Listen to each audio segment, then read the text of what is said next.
All right. So one of the last ideas I ended up on was I don't worship shit. I don't worship anything. I didn't really expand too much on there. Maybe I did. I just don't remember. I didn't even look at it yet, but I will. But part of what I do is to not worship anything, is to understand the energies in our body, to understand the energies above, below, within, without, the things that rule us. This is where astrology comes in, because you can see where the planets that are within you kind of get ruled or rule over. Now, it doesn't mean if your Venus and Moon are both in Gemini that if Gemini does your lungs, then both Venus and the Moon are controlling your lungs. Although there are ways you can interpret that, and it can be definitely helpful and beneficial to you, but it's not like that. It means your two chakras are here in your lungs, and you got nothing where the Moon and where Venus naturally is, even though Venus is, somewhere here and the Moon is down here. Does that mean your sacral is connected to your lungs? Possibly. Maybe that means you're supposed to talk. Maybe that means you're supposed to focus on breath. Maybe that's, who knows? Who knows? That's up for you to describe. It's up for you to know. I use that because my second house is Gemini, and I have both the Venus and the Moon in my second house. And Venus is the ruler of Taurus, which is my ascendant, which is my first house, which is my sun sign, which is, I got lots of stuff in there. I have Mercury also in Taurus, who rules the Gemini, which is about the lungs and all that. But anyways, this is just a small little segue to get into some more breath stuff. And I know I focus a lot on breath, and maybe people don't want to hear this over and over and over again, but I truly believe something we do 23,000 times a day is the beginning point to anything. If you're having any kind of chronic pain, if you're having anxiety, if you're having trouble going to sleep, if you're having erectile dysfunction, for God's sakes, your breath can fix it if that is the cause of your problem. Now, I'm not saying this is the cause of your problem, but breathing only in the sympathetic sympathetic part of the nervous system, if the sympathetic nervous system is always on or mostly on for you, and you only go into the parasympathetic when you finally do get to sleep, or you find some way to figure out how to relax, well then those are the few moments of the day that you have some calm and your digestive system's going on and all that. But if you're having trouble going to the bathroom, if you're having trouble digesting food, if you are having depression, if you are having, there's so many things that are attributed to this, and it's because 23,000 times a day, or let's say out of the 23,000, you're doing 1,000 breaths that are parasympathetic, and the other 22,000 are in the sympathetic. Then there's probably the cause of these illnesses. And in a day and age where people don't want to go to the hospital, or people are supposed to stay inside the house, people aren't supposed to go out, people are supposed to self-isolate over and over and over again, then the best thing you can do for yourself is to look up this information and figure out what's going on. All right, so what I'm just going on and on about is the fact that breathing can help with all these different areas, and you don't even have to go to a doctor if you just start learning this stuff. Now, to get your breathing correct, to get this deep into your subconscious, there's a few things you can do. One, obviously, is taking a few times a day to practice the right breaths. And then when you're looking up stuff, whenever you're on the internet, when you're trying to get your daily fix of knowledge and information and helpful hints to get you closer to your spirituality, well, why not start with the breath, which is the first thing you do when you wake up, the first thing you always do. It's the thing you have to do every day, and if it's right, well, then you're going to be healthier, but it's the one thing you can do. Thunder Wizard said, look up the Hull breath. I have, and it's a very good thing you can look up as well. Hull breath, Hull breath. TED Talks is where I started, and I'm going to show you 2 TED Talks on here that I watched, that I've been watching now for, I want to say 3 weeks, 2 weeks, 2.5 to 3 weeks now. I've been watching these every day. It's part of programming my subconscious mind, this information to get inside of me so that my body knows why I want to breathe like this. More than that, before bed at night, when I first wake up, I start off by breathing the correct way. and put me in a nice relaxed state, digestive state, whatever. There's also another video on here that does he talks about 3 breaths. One's a water breath, one you can use all the time. One's a whiskey breath you use to go to sleep, and one's a coffee breath you use to get yourself hyped up, which is just using different parts of, well, 2 of them are for the parasympathetic and one's for the sympathetic.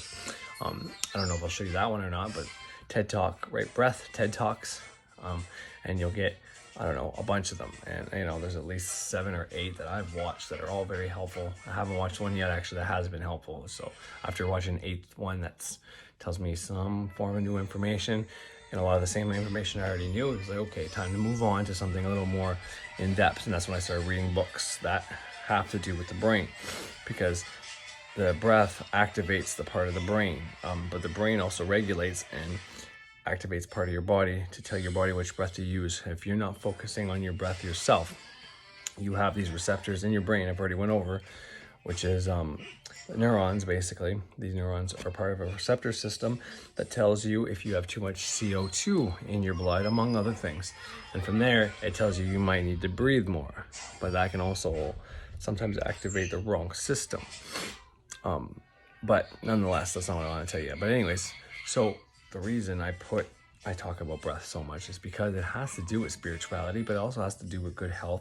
It has to do with maintaining and longevity and vitality and living a long time and being healthy. And it also helps us, it's going to help us evolve the species. If we can get everybody to start breathing correctly from this point forward, then we can become a healthier species, and we can have people more open and less thinking that something's always going to hurt us. In a day and age where everybody's in the sympathetic nervous system, fight or flight, thinking they're going to get an infection, get a disease, a viral fucking coronavirus out there, if people were breathing the correct way, you would understand that it minimizes the risk of this like tenfold. And there's no way you can literally get sick. And if you do, your immune system is there to protect you.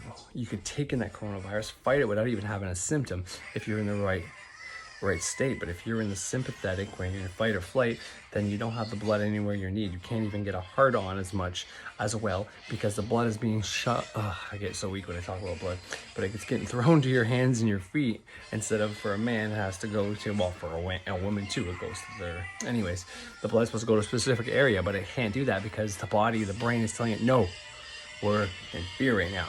So put that in the context of somebody who's scared of the woman they're dating, or scared of letting them down, or scared of not being able to please them. If you're scared that you're not going to be able to perform well in the bed with this woman, you're activating your fight or flight system. Therefore, how are you going to get an erection whenever your body is scared? You're activating that system. It's not going to happen. So this is why learning how to breathe is correct. If you breathe relaxed before you and your date or your wife or your girlfriend are about to go to the bedroom, then you can enhance your bed game, your sex game, your sex life. You can become a better lover. If you breathe while you're having sex correctly, you can also take yourself out of your head. It's one of the tricks I use, besides the clenching chick of the ass cheeks whenever you're about to release. Besides that one, breathing before that happens. If you let it get that far, then that's where the clenching comes in. You can't bypass that, but just going into your breath while you're in action allows you to bypass that system, allows you to stop. Oh shit, I'm gonna go. Oh shit, it's too early. Oh shit, what is she gonna think? Oh shit, oh shit, oh shit. Then that's where this comes in. You get rid of that fucking fear of that happening, and it takes you doon a notch. Sorry, I received a text there at the same time, and I always tell myself not to read text while I do this, because then I lose my train of thought. But nonetheless, so here are 2 of the main videos I play each day. Now I have a collection that I made a video out of that's for me, just for me, that I listen to help me reprogram my mind. If I think of it, I'll put these links down below, so you guys can check out the actual videos, the whole thing, because it's not the entire video, because I don't want to hear about how to breathe, even though that probably would be beneficial to yourself hearing it, but for the sake of this, I've condensed it. So I'll play them for you right now, and then I'll come back after, maybe talk about a few things. All right, so I'm in the car. So before I get to the videos, I recorded it with anyways, and it was all crooked and shit. You can hear the audio good, but you couldn't really see Buddy good. And I don't know if that's important or not, but I'm gonna redo it just in case. But where I got distracted when that text message came in was to say that when you start focusing on your breathing, it doesn't necessarily get rid of the fear, even though it does.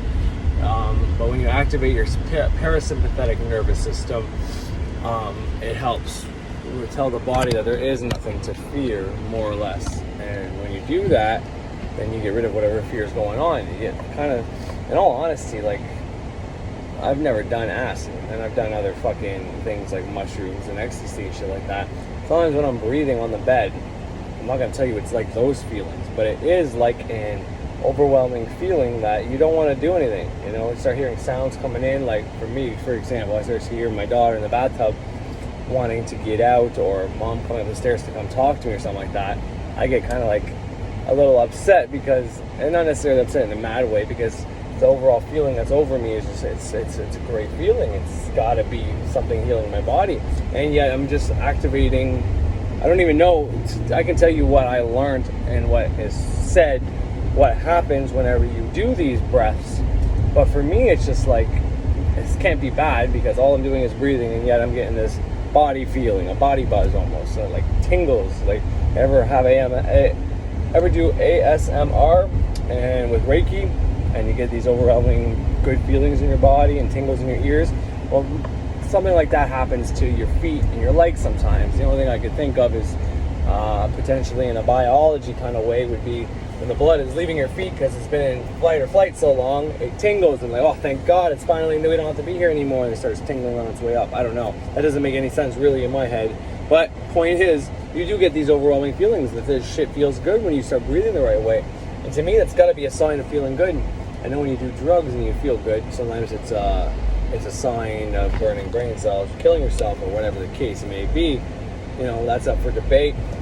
Obviously, not burning brain cells isn't up for debate when you do drugs, but the fact of where the good feelings come from. You drink alcohol, you start feeling good, and, you know, you're drinking the poison, basically. So, but how can, when you just breathe, how could you be having these good feelings in your body and something bad be happening, right? Unless you're breathing really toxic air, or you're like people that get high off of glue, they're inhaling it, right? So basically, that's where the high comes from. And I don't think it's anything like that. It's really not what I want to talk about, but you know, I go where my mind leads me. But nonetheless, point is, you start feeling pretty damn good. And this is one of the things that why I said I think this is really good practical knowledge to learn about the breath, because of the fact that it's instantaneous. You start getting the results right away. You start getting health benefits right away. You start feeling good, and like you're really doing your body a fucking service. And when you start doing your body a service, your body starts doing you services by letting your magic work, allowing you to see and feel and hear things you couldn't do, allowing you to understand things you didn't understand before, and a whole bunch of more that I can't even remember to tell you or think of right now. But if I started breathing correctly, I probably could. But the point is, when you start doing this process, it is great for you. It is absolutely amazing, and the benefits are, like I said, instantaneous. It's the one thing you can do today, right now, that's going to help everything. You are just going to increase every point of you tenfold. Simple as that. Someone's honking at me for some reason, but I didn't do anything. Fuck them. Alright, so anyways, where was I? I was talking about breath, like always, but nonetheless, it is very important to focus on breath. Breath is the beginning of meditation. There was something said in one of the TED Talks that is obviously very important information. Not important information, but said something about, for veterans, they were teaching the veterans how to do yoga and breath work, and it's helped reduce some of the stats of how many veterans, because I think somewhere in the States when this TED Talk was done, it was I think they were losing 20 vets a day to suicide, which makes it sound better than 20 vets a day are killing themselves. They say we lose them to suicide. It just sounds better, right? But anyways, that's a whole video on its own, how they make things sound better than they are. But nonetheless, the defense, whatever it is, the defense minister or whoever, is getting veterans to focus on breath work. And, you know, it was also because they were trying to, anyways, I forget how he worded it. Okay, I'm having tongue-tied on top of not really trying to figure out, find in my brain where the information's coming from, and it's not working out for me. So instead of telling people to focus on meditation, because you try to tell someone to meditate when they never have meditated before, you know, just empty your mind or focus on one thing, or because you're practicing concentration or whatever, well, it's going to be very hard. But if you start with breath work before meditation, then it's easier for someone to do that, because if you are in your sympathetic mind and thoughts are going crazy all over the place, you're in fight or flight, well, you're not going to be able to really focus. But if you slow down that shit, if you go in the parasympathetic, then you will be able to probably meditate a lot better. I think that would be the first step, is focusing on breath. And, you know, meditation heals you when you do it, but it could also be the fact that you're taking yourself out of the, I don't know, I've yet to see which one it is, if it's actually changing your breath around or is it actually meditation. I think we're told meditation heals us, because if people knew it was simply just breath work, then they might just do the breath work and fuck the meditation. I think meditation is a healing process, and it does do a lot of good, but I think it's a different process than what the breath does for you. But either way, when you do both, it's really good. So I think meditation, if you define it as entering different states of mind while being conscious versus unconscious, then yes, because you can just focus on your breath, but sometimes if you're not meditating on it, then you're going to fall asleep during that breath work. Whereas if you meditate during the breath work, then you're able to speed up the process, and it's like 4 hours of sleep in 20 minutes basically. So I think that's where the healing comes from, the meditation. But like I said, you can just focus on breath work and get healing from it as well. Alright, so I'm still going to get the pizza that I had to pick up for the fam. Not necessarily for me, but, you know, I might take out the pepperonis and have a slice. Who the fuck knows? Probably not the best for you, especially after watching some of the things I'm going to show you about breath. One of the videos I'm going to show you is the one where it started me learning about the information on how breathing is literally, well, exhaling is when you breathe in H2. When you breathe out, you exhale you breathe in O2 when you breathe in, and when you exhale CO2. So basically that O2 comes in and out, oxygen comes in, oxygen comes out, but it comes out in the form of carbon dioxide. So, you know, if you believe breathe in oxygen and you exhale carbon dioxide, it's two different things, you're kind of right, but it takes oxygen to make CO2, to make carbon dioxide. And this is why plants are very important, because they breathe in the CO2 and they exhale oxygen only, which is, you know, the direct opposite of us. And why is that? Well, it's because the plants are creating the carbon that we eventually eat. And carbon, as in carbohydrates and other stuff, is something you probably don't necessarily need to know, but it's very enlightening when you figure it out. It's very helpful to know that as well, that to lose weight, to burn fat, and literally burning fat doesn't mean you have to get all sweaty and hot and that somehow burns the fat out of your body. That's not really the case. It's actually, the more you breathe, the more oxygen you inhale, the more you're able to exhale carbon dioxide, which means when you get rid of that carbon, you're getting rid of the stuff, the food that you ate. In very simplistic, simple fucking terms is what the process is. So keep that in mind, and whenever you watch the video, he'll definitely make it a little more clear than I just had.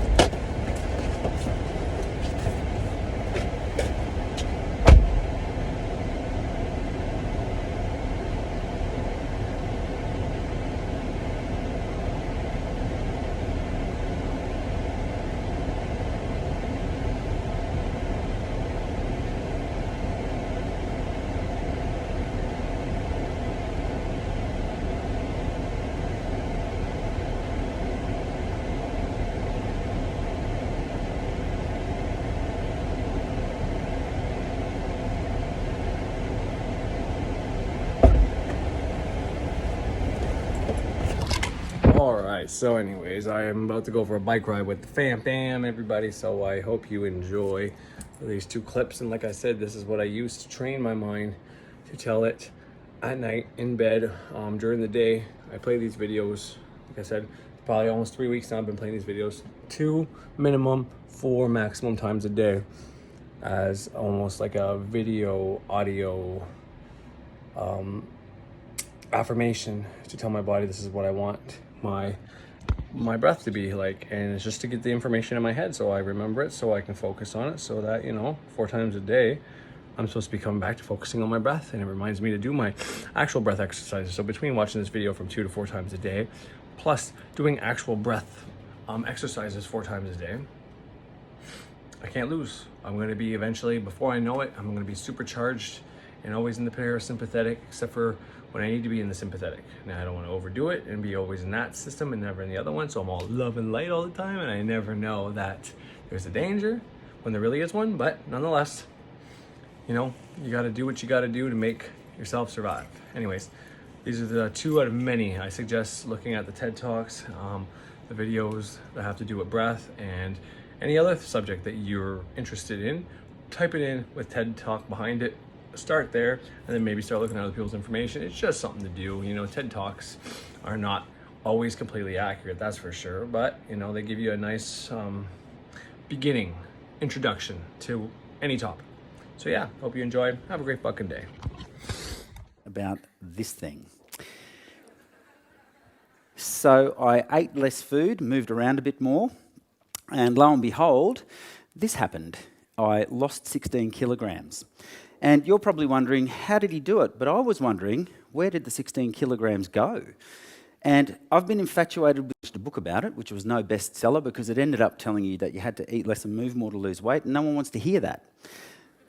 But it is now a first-year subject at the University of New South Wales. And so I better explain that I did not figure out where fat goes when you lose weight. That was done a long time ago. In fact, here's some signposts for you. When Captain Cook sailed past Bundaberg in 1770, we did not know what happens to fat when you lose weight. But when the first fleet sailed into Sydney Cove, we did know the answer, and it was all figured out by this bloke in between. His name's Antoine Lavoisier. He figured out that respiration is a combustion. You turn food into carbon dioxide and water, and in the process, nothing is lost. Nothing's created, everything is just transformed. And so what did I do? Well, when I lost weight and I first thought about this, I was so infatuated. I wanted to know, if I lose 10 kilos, where does the 10 kilos go precisely? And it took me months to figure this out, but it turns out that when you lose weight, 8.4 kilos out of every 10 comes out of your lungs. Which I think is the best fact I've ever heard. So I gave and you've got to add oxygen to do this, so you can't do it like that. It takes a while. So I gave a talk about this at TEDxQUT a long time ago now, and then I did a story for ABC TV Catalyst, and I met this fella, Professor Andrew Brown, who teaches biochemistry, and I showed him my calculations, and he said, that's pretty interesting, let's try and get that published. And so he helped me get it into the British Medical Journal. And the other thing we did was we surveyed 150 doctors, dietitians and personal trainers and asked them what they thought. And here's the thing, what they think happens is impossible. You can't turn fat into energy because it's made of atoms. And you would need antimatter atoms to annihilate them. So that's literally impossible. And since then, I've realised, well, hang on, this is part of a much bigger gap in health literacy. I've asked literally thousands of kids this question. When you breathe in, what are you inhaling? Oxygen. And what are you exhaling? Carbon dioxide. What they don't realise is that they're breathing in atoms, and 2 go in, but 3 come out. And it's this atom here that is the gap in health literacy. It's also the secret to weight loss because it means that your exhaled breath is heavier than your inhaled breath. And when you ask around, so few people know this. Well, have a listen to these people. What's the gas that you're inhaling out of the air that's... Maybe from the... Oh, yeah? That bond and zap that atoms. For carbon, the amazing thing is, teacher. this is not a gap in health literacy, this is a gaping black hole in health literacy. And the amazing thing is we supposedly learned all this stuff at school. We learned all the dots, but no one ever teaches you how to connect them. So the word carbohydrates is the big clue, and that's because it stands for carbon atoms that have been hydrated by, well, if you're dehydrated, you need to drink water. And water has a chemical formula which stands for a bunch of atoms. So where do these carbohydrates that you eat come from? I mean, what is this stuff? And it all starts in plants. So step one in making carbohydrates is plants suck water out of the soil. They take the water molecules, stick it into a molecule called chlorophyll you've all heard of. It takes a photon of sunlight to zap that bond and zap that bond, and now we have the atoms free. You do that twice and you've got enough atoms now to make an oxygen molecule, which is the waste product of photosynthesis. And by the way, you breathe that stuff. So every oxygen molecule you inhale came from 2 water molecules. Step 2 is to take carbon dioxide out of the air into the leaf and into a chemical process which is called the Calvin cycle. And if you get 6 carbon atoms and stick them together, you can make glucose, which is the most important carbohydrate in the cosmos. If you rearrange those atoms, then you can make fructose, which is what sugarcane does, which I have a stalk of over there. And if you stick it in sunlight, it will turn carbon dioxide and water into sugar. If you stick glucose to fructose, you get table sugar. And if you stick galactose to glucose, you get another famous disaccharide. It's called lactose. If you're lactose intolerant, you can't break the bonds between this oxygen atom and its neighbours. So all of this stuff is pretty understandable if you know about atoms, and it all starts in plants. But you don't just eat carbohydrates. So here's everything that you eat, all the macronutrients. We've looked at carbs. Here's fats, the 3 most common fatty acids in nature. Palmitic acid gets its name from palm oil, oleic from olive oil. There's only 3 atoms there though, 3 kinds, 3 elements. And if you stick those 3 fatty acids to a glycerine molecule, you'll make a triglyceride. This is what olive oil is, this is what every fat in nature is. It's the fat in your fat cells that you want to lose if you're trying to lose weight. And when you burn it, what you're really doing is turning it into carbon dioxide and water. You call it metabolism, people say they're burning fat. It means you're turning it into carbon dioxide and water. And there's 2 ways to do it. The main highway is called the beta oxidation pathway, but there's another way called the ketogenic pathway, and the low carb people will be all over this. It's taking fatty acids and turning them into smaller molecules, acetoacetate, which can then be turned into acetone, and beta hydroxybutyrate. But the point is, you still add oxygen and it still turns into carbon dioxide and water. So it doesn't matter what kind of diet you're on. If you're burning fat, you're turning it into CO2 and H2O. And alcohol is made of the same 3 atoms. Protein is an interesting one. It's made out of 20 kinds of amino acids, but there's only 2 more kinds of atoms. So for all their complexity, there's only 5 elements. And if you eat them, well, let's take a look. Because to make a human, you need those 20 amino acids. All the protein in nature is made out of these 20 amino acids. A baby, a human, is 60% water, 16% protein, 19% fat, and 5% bit of other stuff. And when you burn protein, if you eat a lot of it, you can't store it, so you'll burn it and you'll turn it into carbon dioxide and water, a bit of urea and some sulfate. Those 2 things will end up in the toilet via your bladder, and now you know where everything that you eat goes. You might be wondering though, I'm eating carbon, hydrogen, oxygen. What's all this talk about diets? Well, amazingly, this junk diet is also made of nothing but carbon, hydrogen, and oxygen, but you're not getting many vitamins and minerals. So let's take a look at those. Here's all 14 vitamins and vitamins that you need to eat. If you don't eat them, you'll get scurvy, beriberi, rickets, you'll go blind. But the amazing thing is, per day, you only need about 0.5 gram of this stuff. The 14 elements that you have to take, we call them minerals. Here they are. These are the recommended daily intakes. And if you stick all that together, it's 7 grams worth of stuff. It's not very much. That's why we call them micronutrients. So when I tell people this, the first question I get asked is, so what, I just have to breathe more? And they'll start hyperventilating. So let's talk about breathing. Talk to anyone who works in an ICU unit and they'll tell you that a human who's lying perfectly still needs 3.5 mils of oxygen and 2.6 to 2.9 millilitres of CO2 will come out of them per kilogram of that person. Now, I weigh 72 kilos, so that means I need about 252 millilitres of oxygen just to stay alive. That's 15 litres per hour. And over here, I have an hour's worth of breathing.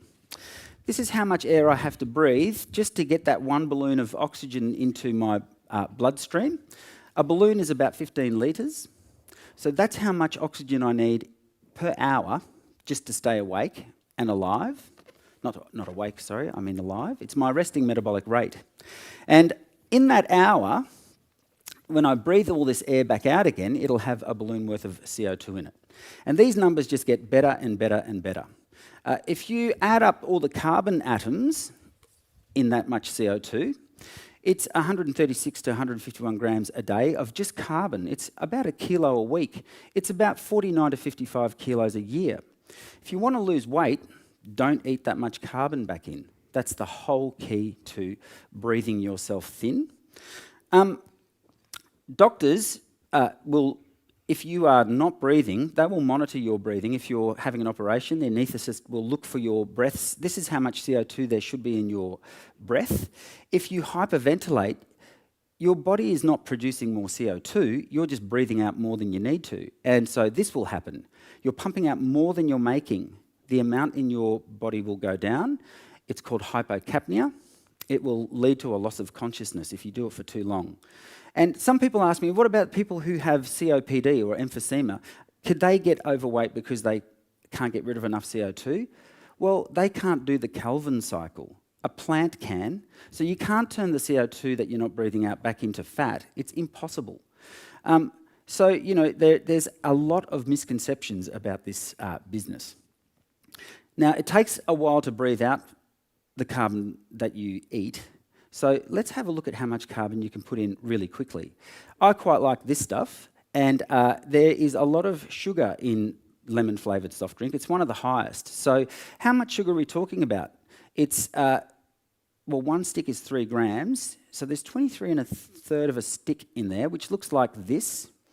And if you want to turn that much sugar into carbon dioxide and water, well, it's going to take a while. You're going to need to breathe in that much oxygen. You'll make that much CO2. How much is that? It's 4 balloons worth. And it's 4 balloons worth of CO2. So how long is it going to take me to breathe out that much carbon?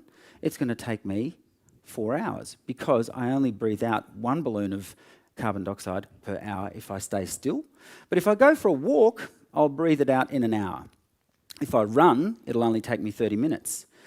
That's why they say eat less, move more, because when you're moving more, you're breathing more, and there's always CO2 in your breath. What about if we compare it to something that's a bit healthier, because this has got vitamins and amino acids and all the good stuff in it. But if we take those ingredients and we chuck it into the equation for food, then you discover that actually it's 4 hours as well. And so is this tuna salad sandwich on organic wholemeal bread grown on the north side of the hill, blessed by a monk, all the things.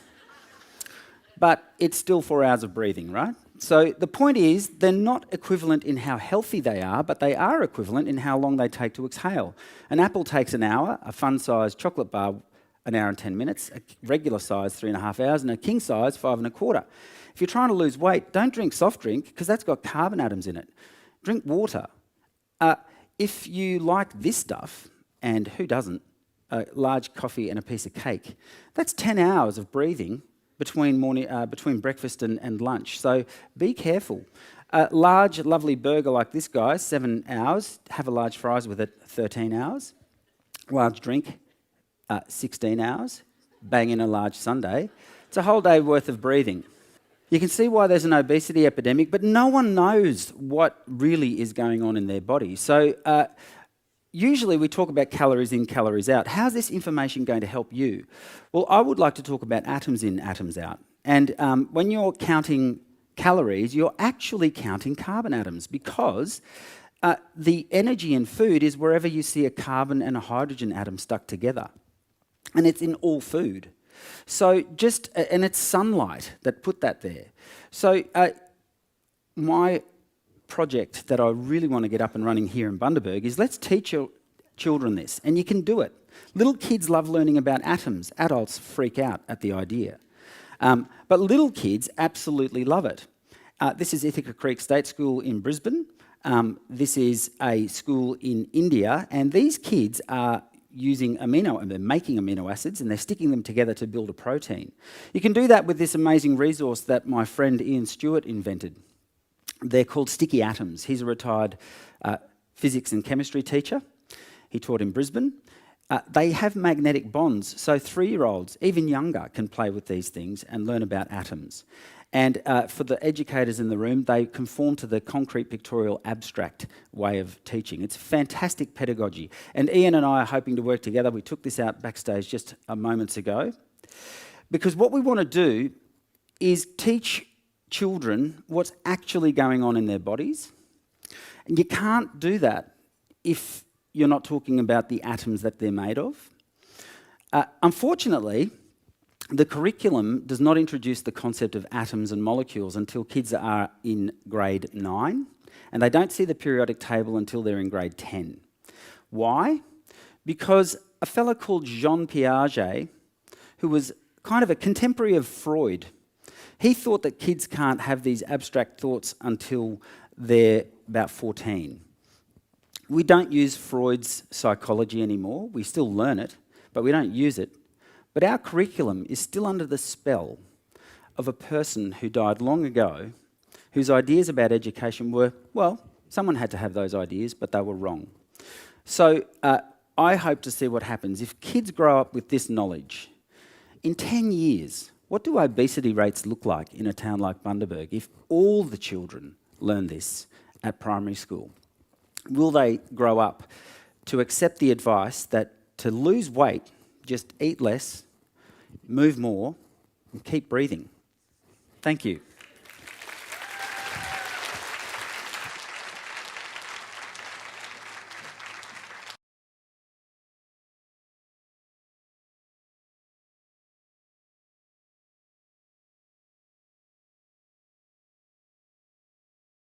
How to make the law of attraction work for you, and why it hasn't been working.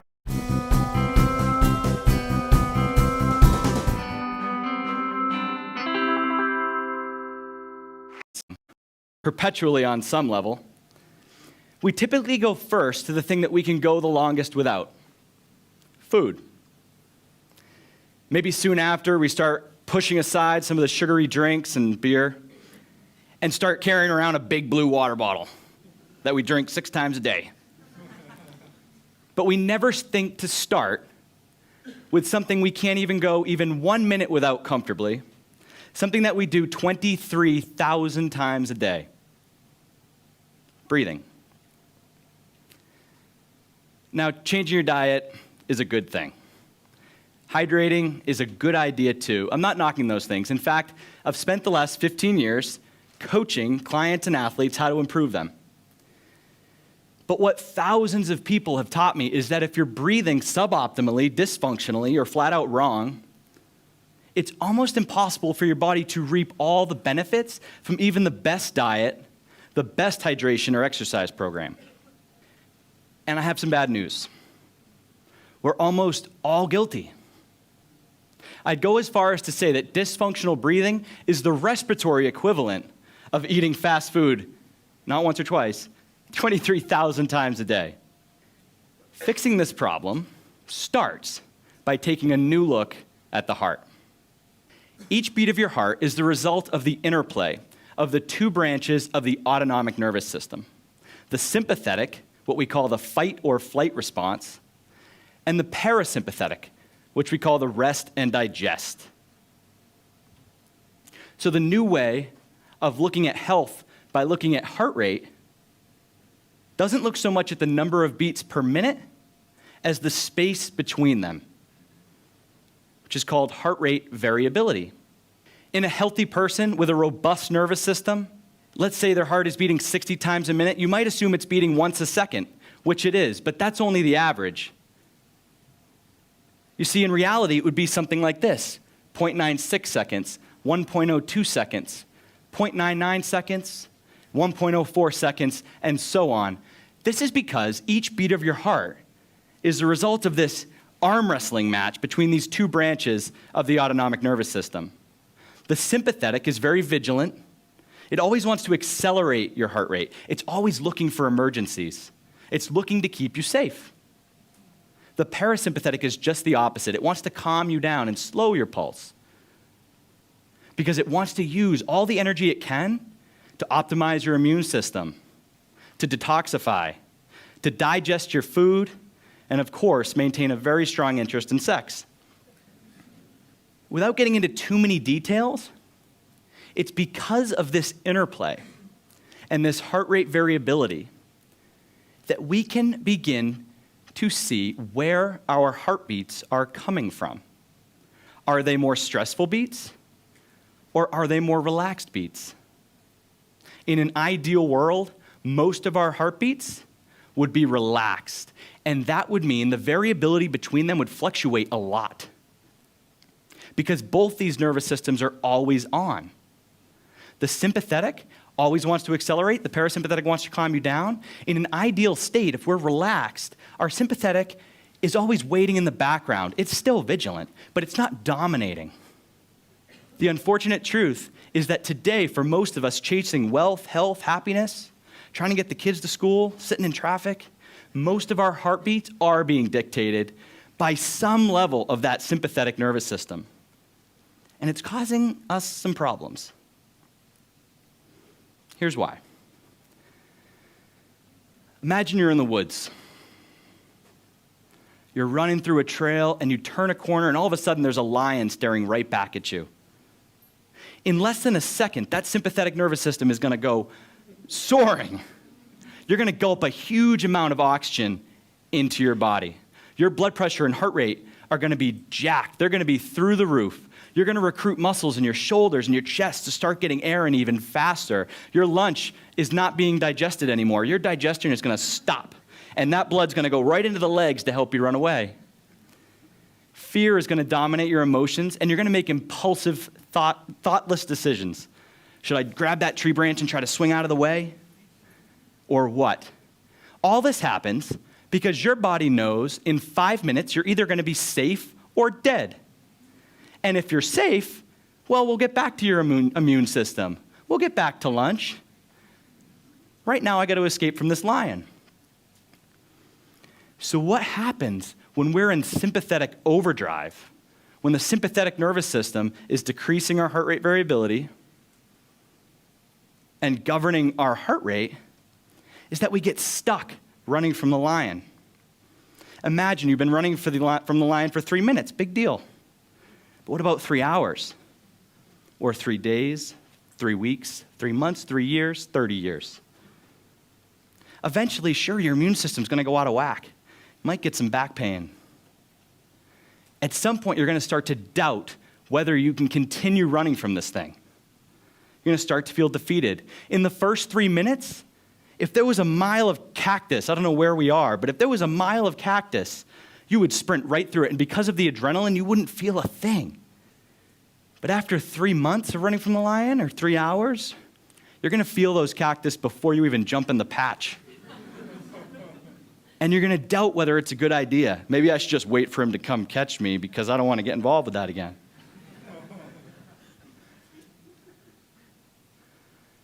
If you think about what happens when we're running from the lion, it may not surprise you that recent research suggests that large percentages, not everybody, large percentages of people with some of our most chronic health problems also tend to have low heart rate variability, which means they're in sympathetic overdrive.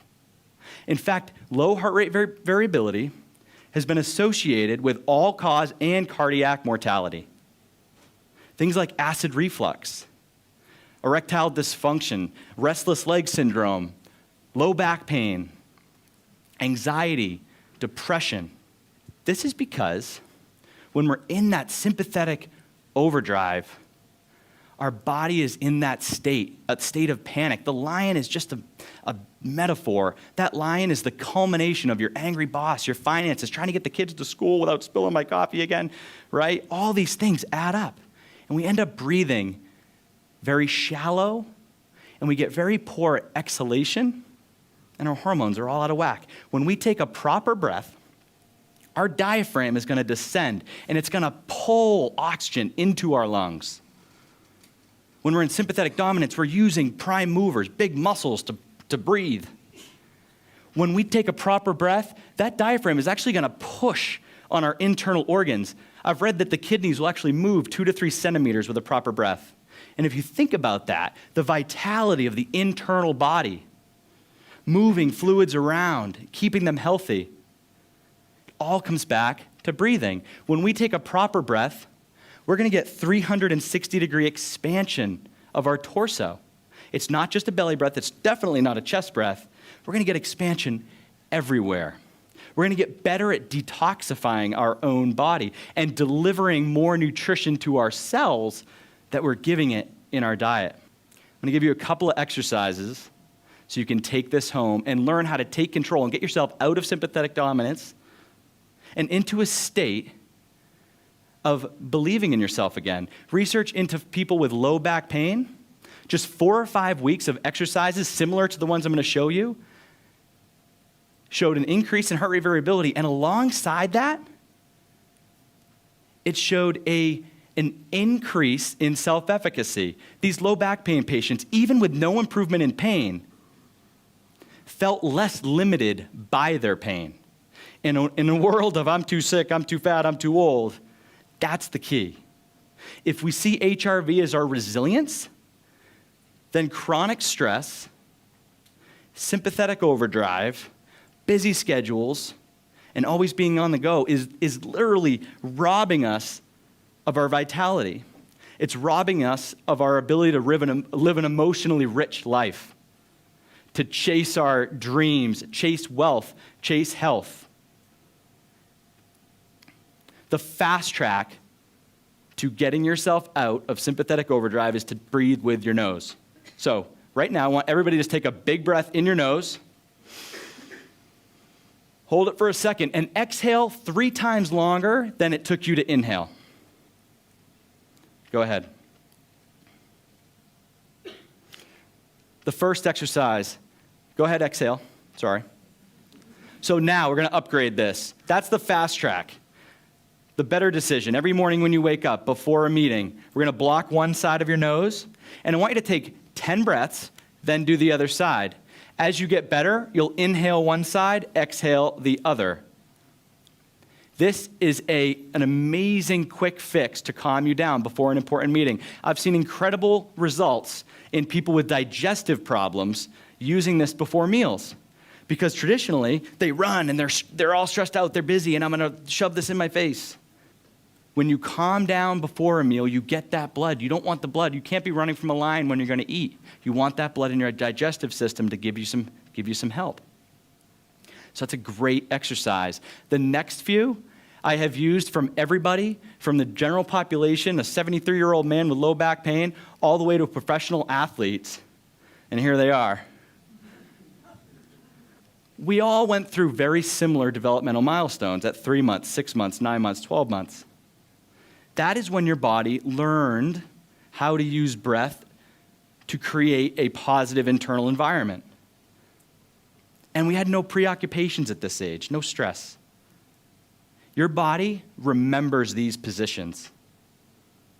When you get into these positions, this is what you should do when you go home, get into these positions and breathe. Don't count reps. That's stressful.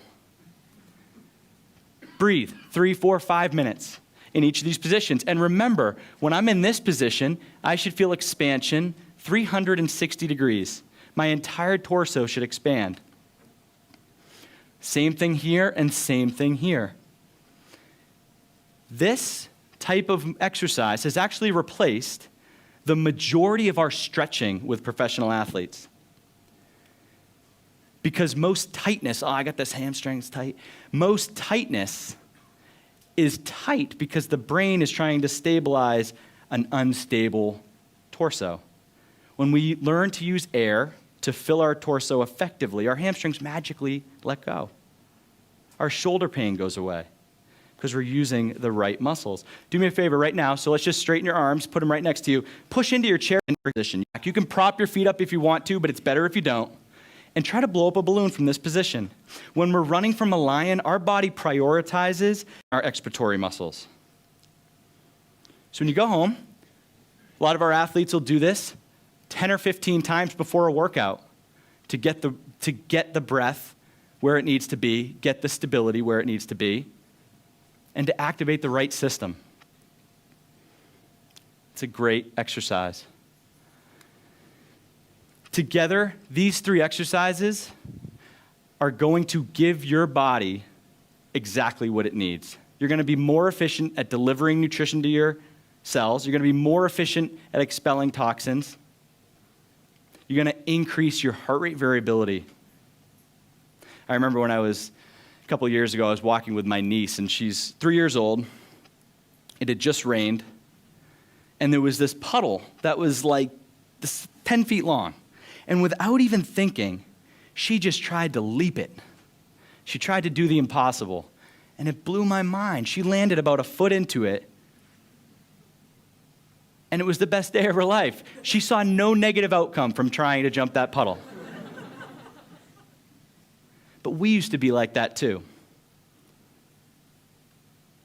Then we got stressed out.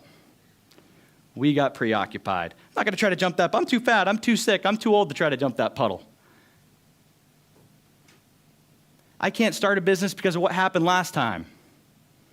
I'm not going to live my life this way because of what they think or what they think. Well, what if, instead of eating fast food 23,000 times a day, we took ourselves to the spa? What if 23,000 times a day we invested in our vitality? What if 23,000 times a day we took ourselves back to a state of calm where we could truly believe in ourselves and be the 3-year-old trying to jump the impossible puddle?